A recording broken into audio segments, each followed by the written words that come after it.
Welcome to Cooking the Books. I'm Frances Cook, and this episode is brought to you by Mitre 10. Here's the thing. Many people were already struggling financially before all of everything hit us. In the 12 months to February, research from Kiwi Wealth showed young people, Māori and Pacifica, and those who were renting, had low levels of wealth and money confidence. One of the big problems is the high cost of living, while another is increased levels of debt. Those are probably related in a reinforcing negative cycle. So when COVID came along, what happened next? Well, plenty are doing it tough, but there are also those who are increasing their financial activity. Particularly young people are seeing this as a time that they might be able to try to get ahead, with online share trading particularly popular as some try to take advantage of the market dipping. In fact, 84% of New Zealanders have increased their savings or investments since COVID-19 hit. So, what's going on out there? And how can we all navigate a weird time to try to get ahead? News Talk ZB presents Cooking the Books with Frances Cook. I'm joined now by Melissa Vasta from Kiwi Wealth. Now, even before COVID hit, in the year leading up to February, we saw there was this gap growing between the haves and have-nots. Walk me through what your research found even before all of this. Yeah, so we have been doing the State of Investor Nation survey for a couple of years now. And what we've seen is that the inequality, I guess, between certain groups of New Zealanders has grown over that time. Young people, renters, Māori and Pacifica especially have been the hardest hit. They've got low levels of wealth confidence and they essentially feel shut out of wealth, which is for obvious reasons really concerning. Yeah, and you mentioned there about it being particularly bad for renters and people facing higher living costs, as well as there's the higher levels of debt. I mean, that's really difficult for people. Is there anything they can do about that? Yeah, it is difficult. I mean, for renters, we actually found that 46% of renters are struggling to get by or make ends meet, and that's compared to 22% of homeowners. So it's still not good for homeowners, but it's substantively worse for renters. So I guess we found that it is really difficult. So that's one thing the data shows. So we can't pretend that it's not. That is how people are feeling. People who don't have the cushion of some sort of investment like a home or savings or other investments can get to the point of wondering if it's even possible. How do you start saving? Where do you go from there? So the answer to your question is not easy. I think we shouldn't underestimate, though, the difference KiwiSaver's made. So KiwiSaver for the nation, I mean, it's been going about 13 years now, and that has made a huge difference in terms of helping people get into their first home. Helping them have something which is relatively easy and gets contributions obviously from both the government and their employer as well. So it's not all on them to start chipping away at having a savings habit. And I think aside from that, it's just starting. It's really easy to get paralysed by the fear of hearing how well other people are doing or, the fact that you've got this debt or all sorts of things that make it feel like it's just too much. And cause a lot of stress for people, but I think getting started with what you can manage is really key. And even if that's just paying off a little bit of debt or starting there's ability to save in different ways these days, which allow access to people with really small amounts to start with, which makes a huge difference. So even if you can just put away a little bit or start paying a little bit of debt, I think just not beating yourself up and getting started is a really key first step.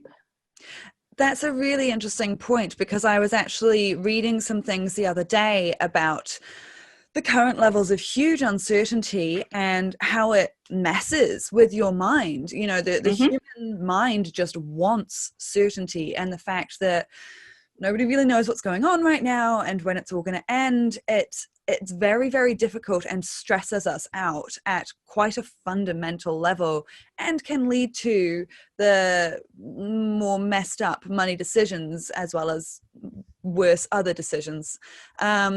And one of the solutions they gave was, for starters, give in to the fact that things are uncertain right now. Accepting that is very good for you.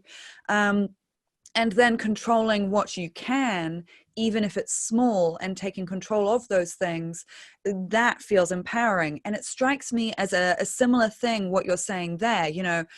Rent might be astronomical for many people, and getting into a house very difficult, but you do have KiwiSaver. You do have options for using, even if it's just $10 a week, you can put that to work. It really strikes me as that take control of what you can strategy in general. Yeah, very much. Totally agree. So we actually looked at stress for the first time in the survey this year. We hadn't looked at it before, but it seemed like a bit of a missing thing last year. And we found that obviously it is an issue. It was more of an issue for those who were struggling to get by. They're 7 times more likely to be unhappy, twice as likely to be stressed, and 6 times more likely to have poor levels of overall well-being. So the ability for your financial well-being and situation to amplify the other stresses in your life is pretty huge. So I think, yeah, you're right. The same sort of advice goes for controlling the controllable, because that's really what you can do.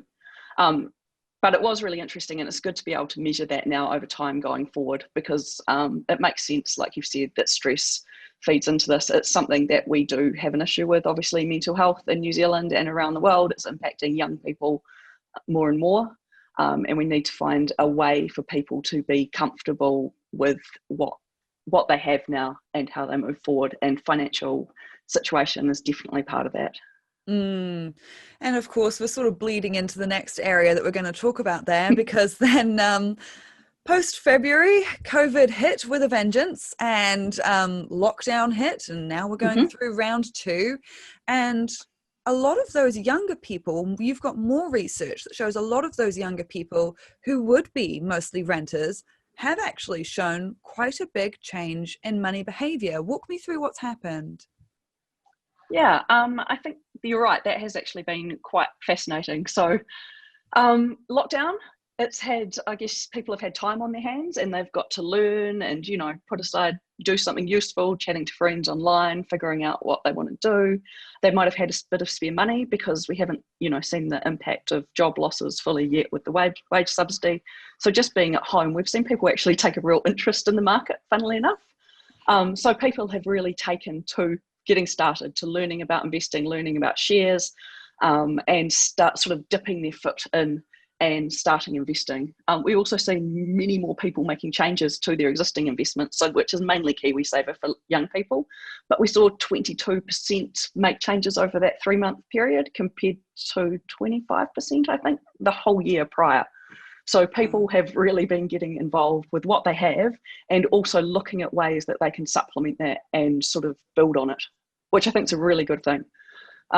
So I'll just give you a bit of context. So between June and February, we went from 80 to 84% of New Zealand having investings or savings. So that's over lockdown. And the whole year prior, it only increased by 1%.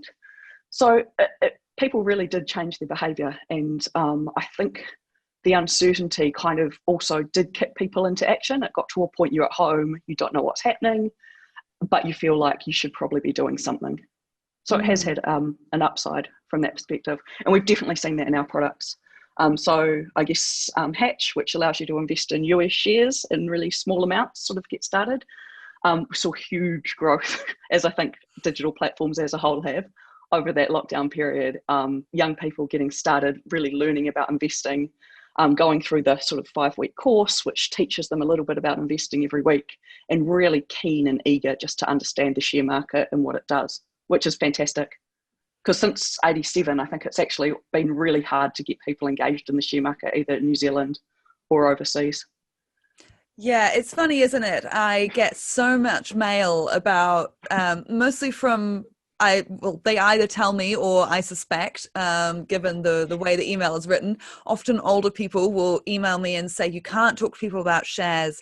Remember what happened in 87. And of course, the 87 crash was hideous. I'm not underplaying what happened to people there, but our market has hugely changed since then. It is regulated far stronger, and we have a lot more understanding, I think, of the do's and don'ts of investing. And what I see, especially for younger people now, is that housing feels out of reach for many people. That barrier to entry is really high, and I understand why people feel frustrated, because you do need like maybe $100,000 just to get started. I mean, it's a silly saying, but it is a saying in investing circles that your first 100,000 is the hardest, and because it is hard to just start.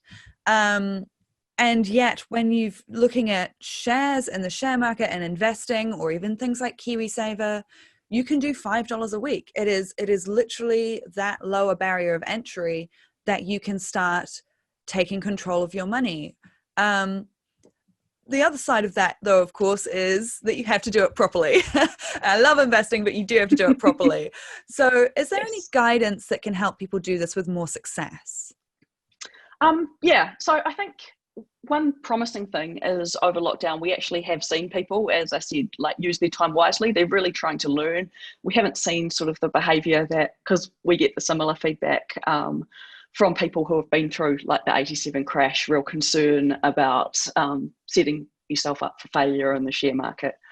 But we haven't really seen people treating it as gambling or trying to get in on the next big thing. We're really seeing it as people who, like you say, they're just aware that they have to find another way, that property investing isn't going to get them there.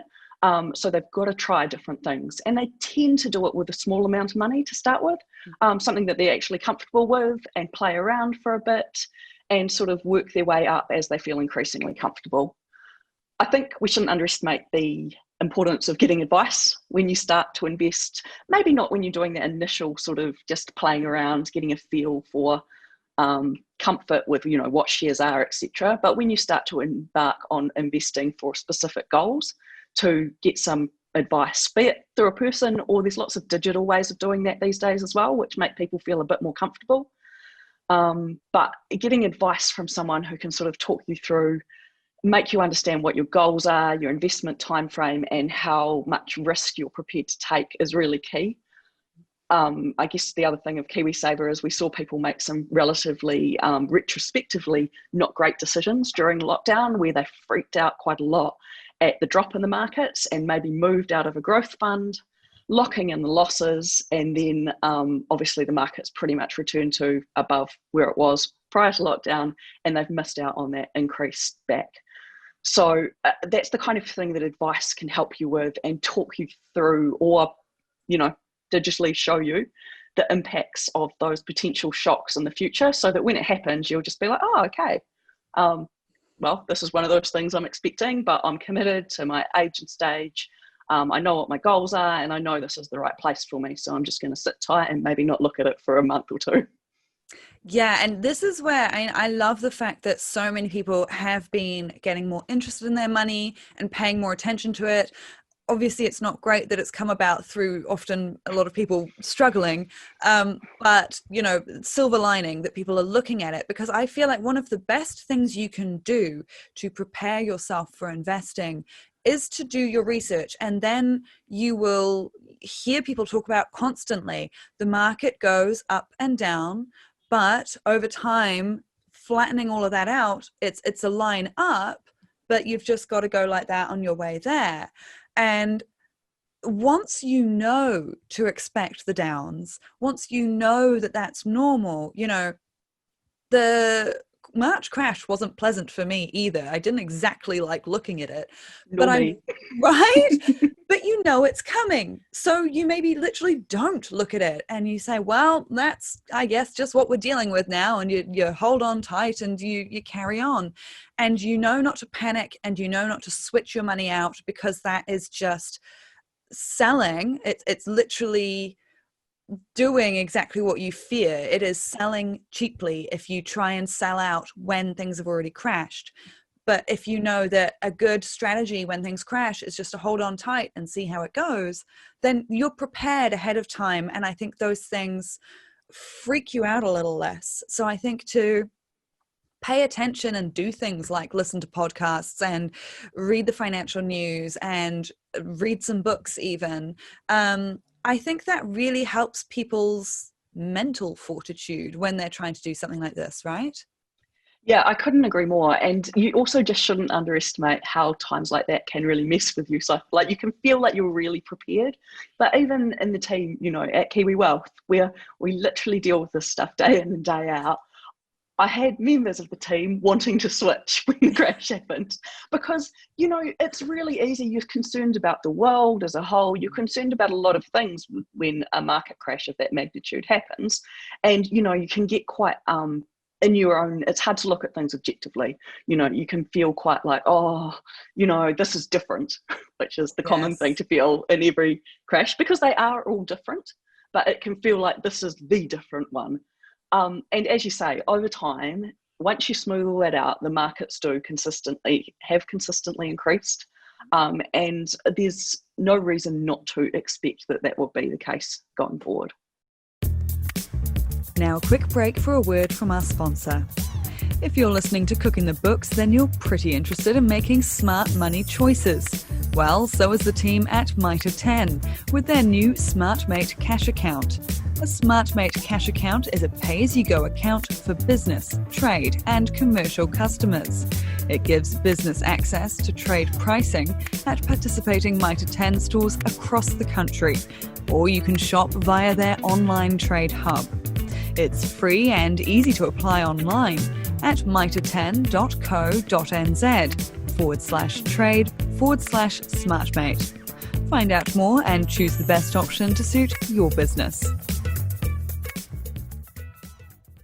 And I think as well, your point about starting small. And I mean, of course, if we're talking about people that don't have a lot, one of the wonderful things I think that we've even seen over the past few years, I mean, it hasn't been a change for that long, but we've seen this boom in the digital online share trading platforms that make it much more accessible for the average person. I literally did start out with $5 a week. And whereas it used to be sometimes the minimum buy-in was $1,000 or more than that if you were going through the old school ways of doing it, which was a lot to lose when you're starting. But if you're starting with $5 a week, you've got that mental fortitude again, because you're like, it's $5. I might have spent that on a coffee. It's going to be fine. And B, you are learning. I think learning by doing is great, but learning with less pressure. I just like that we have these things open to us now. Yeah, I couldn't agree more. So over lockdown, we had 10,000 people going through the Getting Started Investing course with Hatch.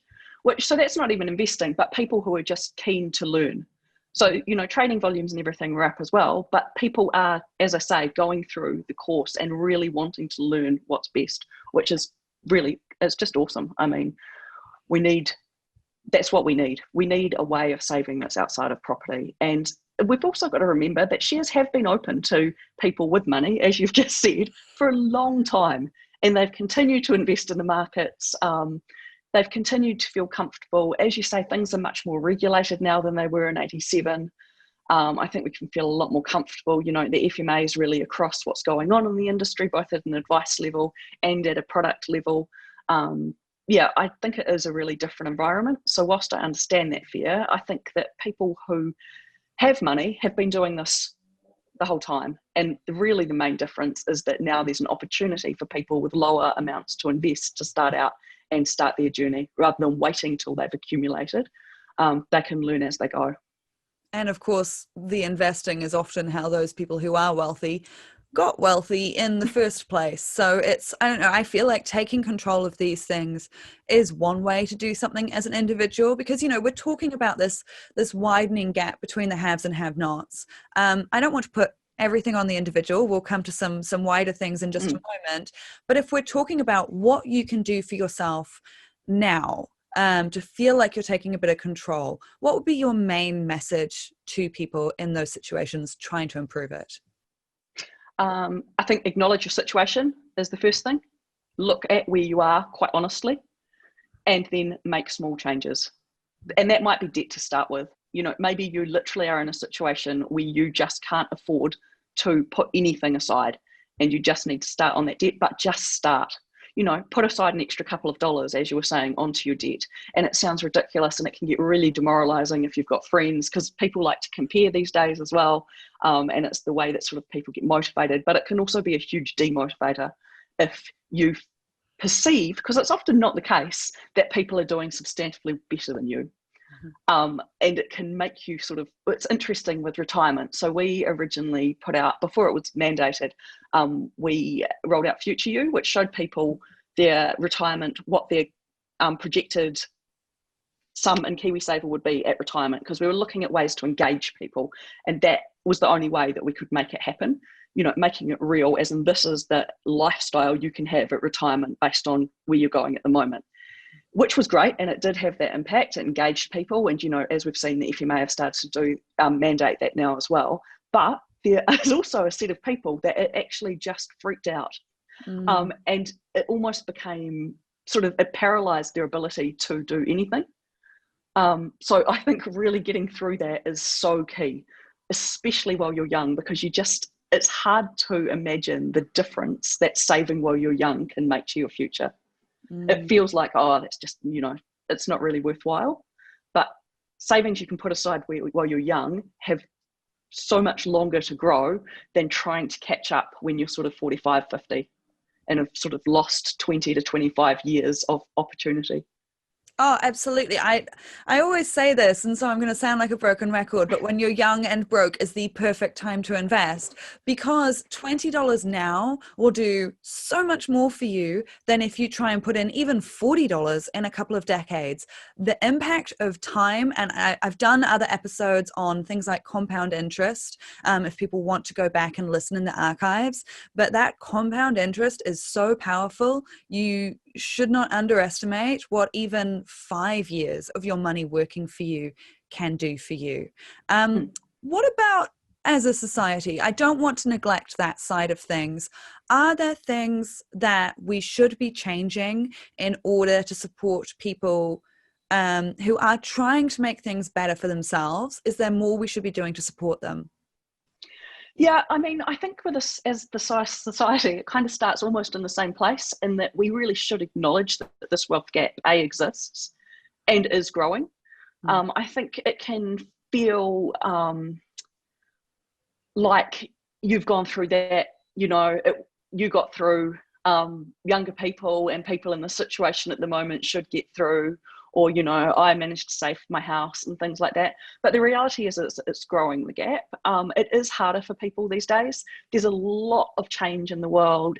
House prices are astronomical. It's hard to get that first job. It's a really difficult time. And I think just acknowledging that opens the door, again, really similar to the individual level, to then have the discussion about what to do, which is a much bigger discussion than something I'm going to be able to solve at society levels. And I certainly wouldn't be working at Kiwi Wealth if I felt like that was my calling, because I think it is key. I think it's probably one of the core things we need to solve for in this generation, to be honest. And I think it's going to be really detrimental not to. So, which is why I really believe that asking the questions and acknowledging how people feel and where we are is the first step. Absolutely. And of course, we are coming up to an election, even if it has been pushed back. So hopefully people will be thinking about all of these things and the sort of world they want to see. Thank you very much. That's Melissa Vasta from Kiwi Wealth. Now, if you want to keep having money chats outside of this podcast, or to send me questions for the next one, do get in touch. You can find me on Facebook, Frances Cook Journalist, Twitter, Frances Cook, Instagram, Frances Cook NZ. Just pick your favorite, send me those questions. Let's get them answered in a future podcast. Don't forget to subscribe. We're pretty much everywhere, including iHeartRadio, Spotify, and Apple Podcasts. And if this episode was helpful, then do send it to a friend so we can all learn more together. Until next time, have a great day.